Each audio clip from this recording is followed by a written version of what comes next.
నమస్తే, welcome to Z TV. Nalgonda, Khammam, Warangal graduate MLC జరగబోతున్నాయి. ప్రధాన పార్టీలు అయితే పోటీ పడుతున్నాయి. బీజేపీ, కాంగ్రెస్, బీఆర్ఎస్ ఈ ప్రధాన పార్టీలు పోటీ పడుతూ ఉన్నాయి. అదేవిధంగా ఇండిపెండెంట్ క్యాండిడేట్ కూడా పోటీలో ఉన్నారు. ఇదే అంశంపై మనతో మాట్లాడడానికి ఉస్మానియా యూనివర్సిటీ విద్యార్థి నాయకులు నాగరాజ్ అన్న గారు ఉన్నారు. అన్నతో మాట్లాడే ప్రయత్నం చేద్దాం. ఎట్లా ఉండబోతుంది అన్న ఈసారి పోటీ ఎట్లా ఉండబోతుంది? నమస్తే అండి, నా పేరు నాగరాజ్ గౌడ్, ఉస్మానియా యూనివర్సిటీ.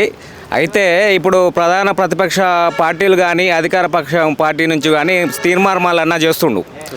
వీళ్ళు ప్రతిపక్షం కానీ అధికార పక్షంలో ఉన్నోళ్ళు కానీ ఎక్కడ కూడా నిరుద్యోగ సమస్యలపై ఎవరు కూడా మాట్లాడడం లేదు. అది మాకు బాధ అనిపిస్తుంది. ఇప్పుడు ప్రతిపక్షంలో ఉన్న వాళ్ళన్నా 46 జీవోని కాంగ్రెస్ తీసేస్తున్నది. కాంగ్రెస్ అధికారంలోకి వస్తాయి. కాంగ్రెస్ అధికారంలోకి వచ్చింది 4 నెలలు అయింది. ఇప్పటి వరకు కూడా వాళ్ళు చెప్పిన మేనిఫెస్టో ప్రకారం ఏ ఒక్క జాబ్ కూడా వేసింది లేదు. వాళ్ళు చేస్తున్నది కూడా చేసింది లేదు.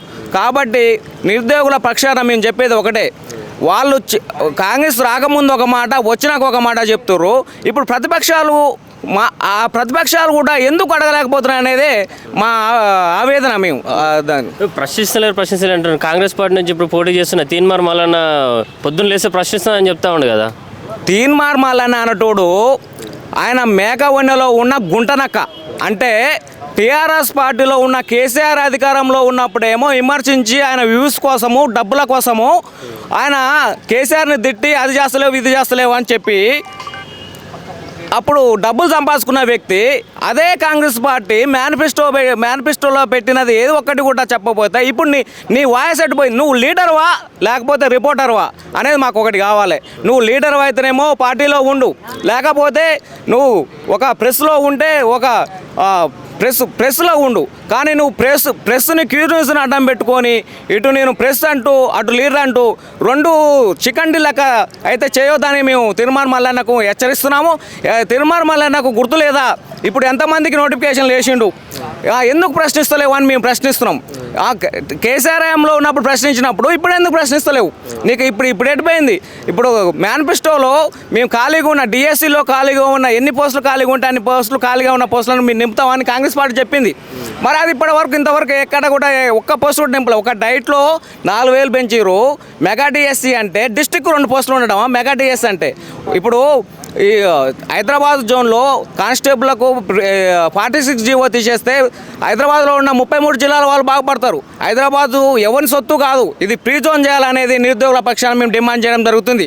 ఇటువంటి వాటిపైన తీర్మార్ మల్లన్న ఎందుకు మాట్లాడుతలేడు అంటే, నువ్వు అధికారం కోసమే నువ్వు అధికార పార్టీలో పోయి వాళ్ళ కొమ్ము కాస్తూ కాంగ్రెస్ గురించి ఎక్కడ కూడా వాళ్ళు ఇచ్చిన హామీల గురించి మాట్లాడలేవంటే నువ్వు ఎంత.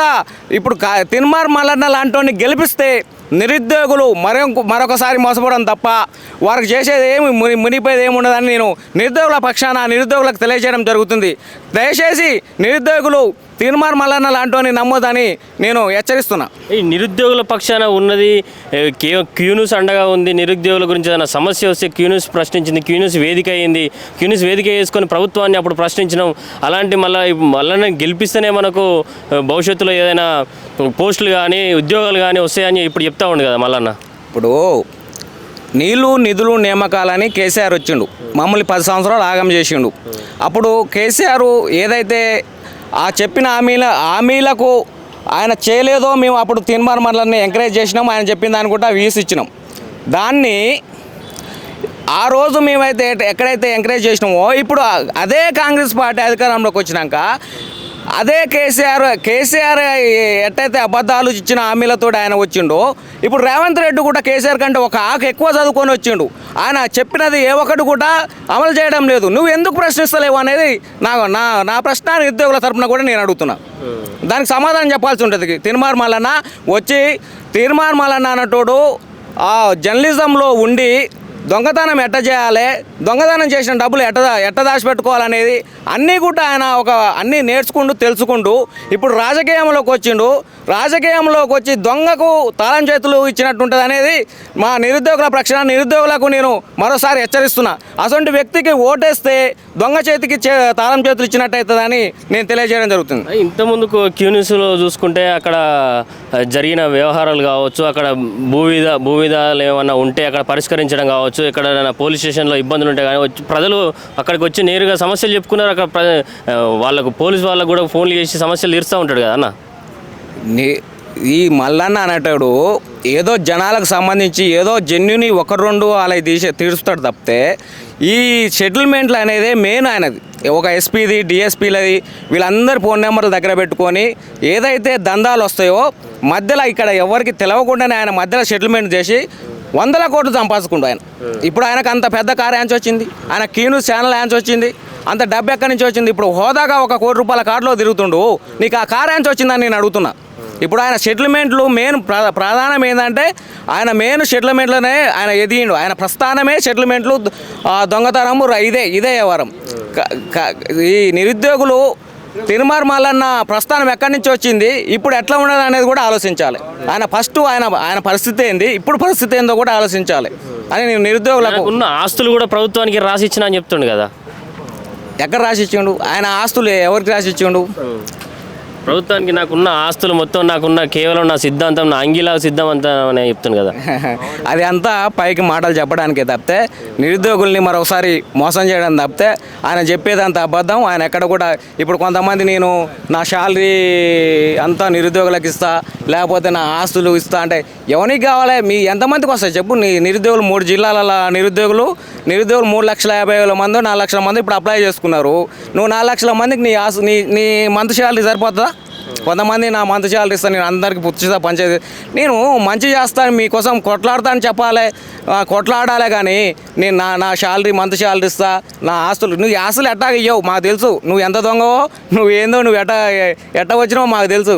మీరు ఎప్పుడన్నా నేరుగా చూసారా క్యూన్యూస్కి వెళ్ళడం కానీ ఎప్పుడైనా చేసారా ఇట్లా? బ్రదర్, మా సమస్య పైనే మేము వెళ్ళాం క్యూన్యూస్ మల్లన్న కాడికి పోతే ఆయన అటిట్యూడ్ ఎంత హై లెవెల్ ఉందంటే, ఒక ఉస్మానియా యూనివర్సిటీ నుంచి ఒక లీడర్ పోయి అన్న మా పరిస్థితి ఇట్లా ఉన్నది, డిఎస్సిలో మాకు అన్యాయం జరుగుతున్నది, డిఎస్సిలో రేవంత్ రెడ్డి అన్నట్టు ఆయన మాకు మెగా డిఎస్సిలో పోస్టులు పెంచుతా అని చెప్పిండు, మాకు అన్యాయం జరుగుతుంది, దీనిపై మీరు ఒక డిబేట్ పెడితే జనాలు చూస్తారు, మీరు డిబేట్ పెట్టండి అంటే లేదు నాతోటి అది కాదు. ఆయన ఏంటంటే ఒక సీఎం రేవంత్ రెడ్డి అన్న ఓ ఫ్రీ టైం ఇస్తాడు, కానీ ఆయనకు ఆ టైం ఇచ్చే అంత లేదు. ఆయన సుదర్శన్ తోటి మాట్లాడి అది మేము ట్రెండింగ్లో ఉంటేనే వేస్తాం, నువ్వు ట్రెండింగ్లో ఉంటే నువ్వేమో వేయడానికి, ట్రెండింగ్ అయితే ఎవడైనా వేస్తాడు. మా సమస్య ఉందని పోతే నువ్వు సమస్యను పట్టించుకున్నావు, ఒక నిరుద్యోగుల సమస్య పట్టించుకున్నావు. నువ్వు నిరుద్యోగులకు నువ్వు ఒక రాజకీయ పార్టీలోకి పోయినాక, రాజకీయ పార్టీలో గెలిచినాక, అధికార పార్టీలో ఉన్నాక నువ్వు అధికార పార్టీని వ్యతిరేకిస్తావా? నువ్వు మాట్లాడతావా? ఇదంతా ఫ్రాడ్, బూటకం, అబద్ధం. నేను నిరుద్యోగులకు దండం పెట్టి చెప్తున్నా ఒకటే, తీన్మార్ మల్లన్న లాంటి నమ్మకండి, నమ్మి మోసపోకండి. ఎందుకంటే నేను ప్రత్యక్షంగా చూసినాను కాబట్టి మీకు తెలియజేస్తున్నా. మీరు తీన్మార్ మల్లన్న ఏదో గొప్ప వ్యక్తి, మంచి వ్యక్తి అని అనుకుంటారు, కానీ ఆయన నేను దగ్గర ఉండి చూసినా ఎవరికి న్యాయం చేయడు. నేను నిరుద్యోగుల సమస్యలపైనే అన్నకాడికి పోతే ఆయన ఏం చేయలేదు, ఆయన ఏం చేయడు కూడా. మరోసారి మీరు నిరుద్యోగులుగా ఆలోచించండి. పల్లా రాజశేఖర్ రెడ్డి లాంటి వాడు అధికార పార్టీలో ఉంటే గెలిపిస్తే ఏం చేసిండు? ఎప్పుడన్నా మాట్లాడిండా? కేసీఆర్కి వ్యతిరేకంగా ఎప్పుడన్నా మాట్లాడిండా? ఇప్పుడు ఈయన కూడా తీన్మార్ మల్లన్న అన్నటోడు కూడా అధికార పార్టీలో గెలిపిస్తే ఆయన కూడా ఏది కూడా మాట్లాడు, ఎవరికి ఏమి జరగదు. ఆడికి పోయి ఆయన మండలిలో డబ్బులు సంపాదించుకోవడం, లేకపోతే ఆయన హోదాను కాపాడుకోవడం తప్పితే ఏముండదని నేను మరోసారి నిరుద్యోగులకు నేను దండం పెట్టి చెప్తున్నా. మల్లన్నను కాకుండా ఆల్టర్నేటివ్గా ఈ ప్రతిపక్షాలు వీళ్ళు కాకుండా కానీ ఆల్టర్నేటివ్ ఇంకా కొంతమంది ఉన్నారు, అశోక్ సార్ లాంటి వాళ్ళు, ఇంకా వేరే వాళ్ళు ఉన్నారు. వాళ్ళు ఎవరినైనా మీరు ఎన్నుకోవాలని నేను వినమ్రంగా తెలియజేస్తున్నా.